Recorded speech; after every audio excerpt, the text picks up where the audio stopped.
Hello everyone! In this video, you're going to see how to make a dynamic chart with rolling months or months based on variable dates. Some years ago, I made a similar video, but it used older functions and the dates had to be aggregated to months in advance. A post by one of my viewers inspired me to make a different solution that uses newer functions and can work directly with dates.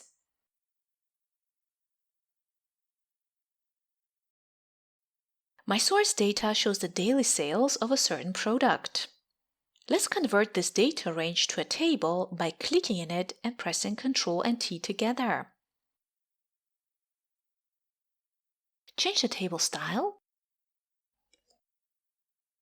And let's name the table Sales. I will also make a drop-down list to allow the user to select the number of months for the chart. To make the drop-down list, go to the Data tab and under Data Validation and then Settings, allow values from list as validation criteria. As the source, just type in the number of months.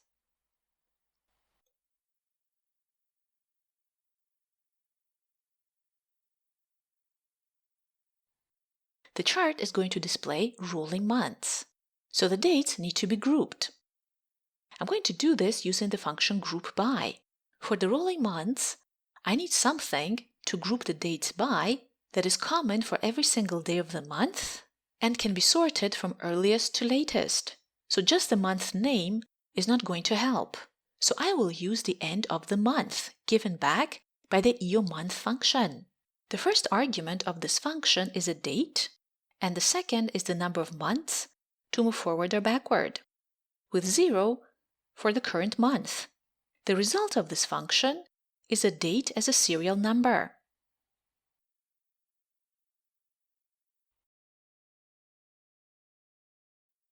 Which can then be formatted to display as a regular date.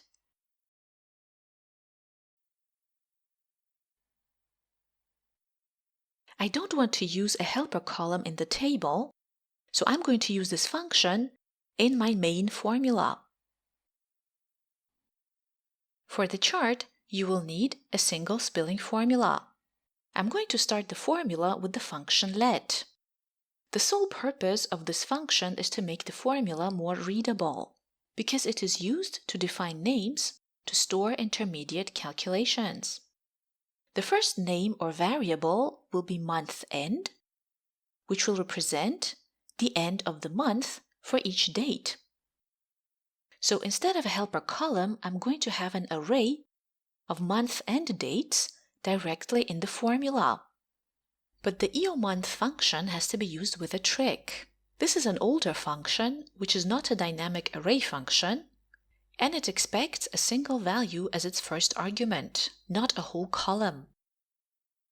So the trick is to force the evaluation of the date column to an array by applying an operation that will not change the values, like adding 0, or even just a plus sign, or multiplying by 1. Then the EOMONTH function will be lifted and applied multiple times to this array, and the formula will then spell. The next name will be grouped. Here I'm going to use the function GROUPBY. The function GROUPBY lets you aggregate data like a pivot table, so you get the benefits of a pivot table without actually having to use one.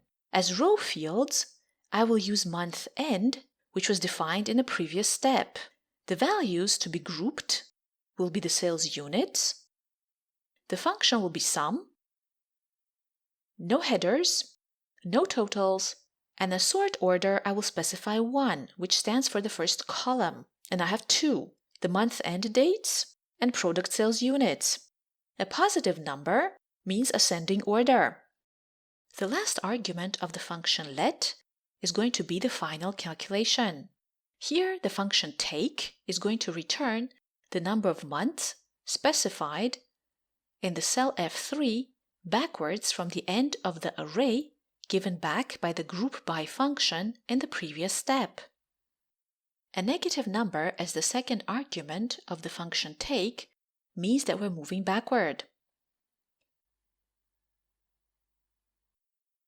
And because I want the months and not the ending dates in the chart, I'm going to apply custom formatting just to show the month and the year.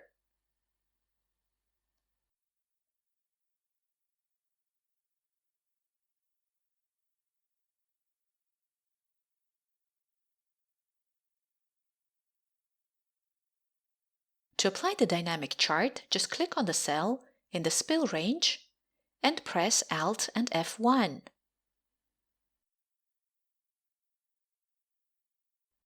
After this, you can change the chart type or format it as you like.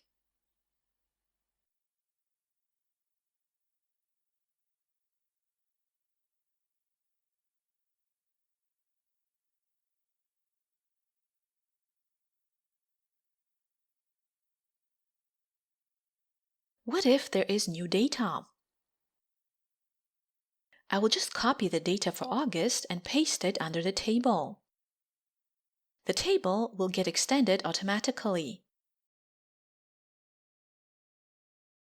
And now August 2025 is in the spill range and in the chart. What if the user would like to adjust the end date? For example, the August data is not complete yet, and the user would like the last period to be July. First, let's create another drop-down list using data validation from the dates in the sales table.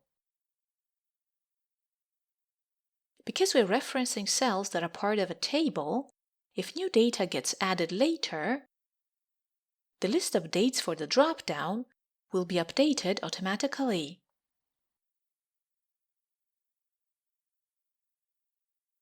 Let's tidy up.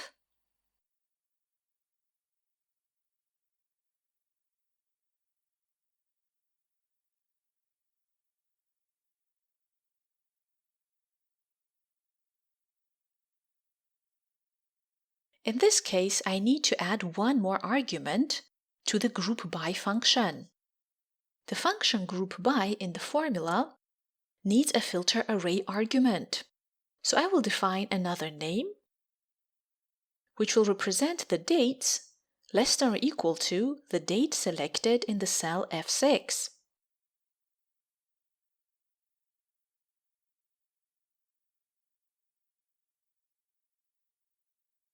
And use this name as the filter array argument.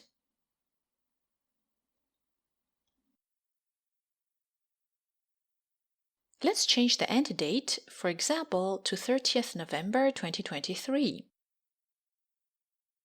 And now the chart will display 6 months, ending on this date. What if you would like to have headers and a chart title?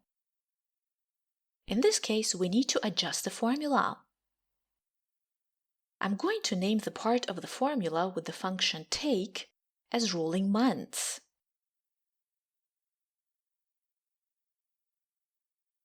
Introduce a new name called title and use the function edgeStack to stack the word months in quotation marks and the header from column B into a horizontal array.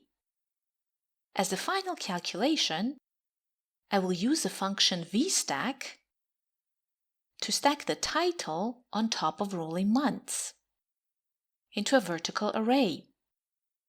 To add the dynamic chart, just click on the cell in the spill range of the formula and press Alt and F1 together.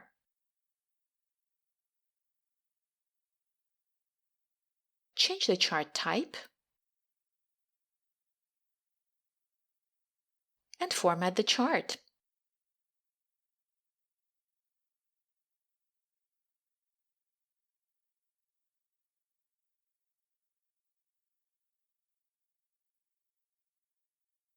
And what if you need variable start and end dates? As preparation work, let's copy and paste the cell with the drop-down list of dates. This will be our start date.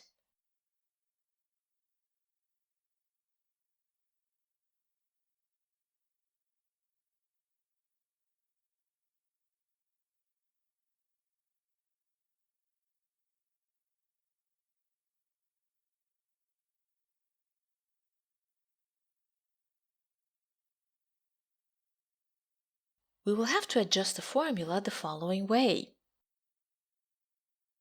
From a previous step in this video, I already have the filter array for the GROUPBY function with the condition that the dates have to be less than or equal to the date in the cell F6.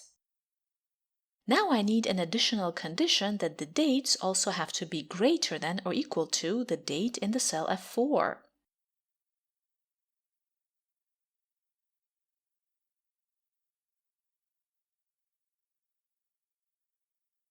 Both conditions have to be multiplied. The result is then used as the filter array of the GROUPBY function. I will also have to remove rolling months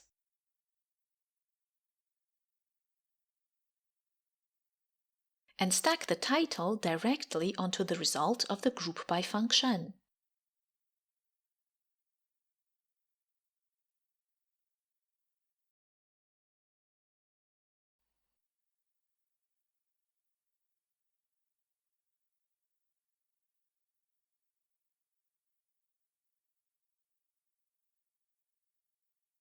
Each condition returns true or false for each row of the table, as you can see at the top of the screen. But when used in a calculation like multiplication, true turns to 1 and false to 0. And we will only get 1 as the result of the multiplication if both conditions are true. This array of 1s and 0s then is used as the filter array of the GROUPBY function. And if you like this video, please like and subscribe for more content like this.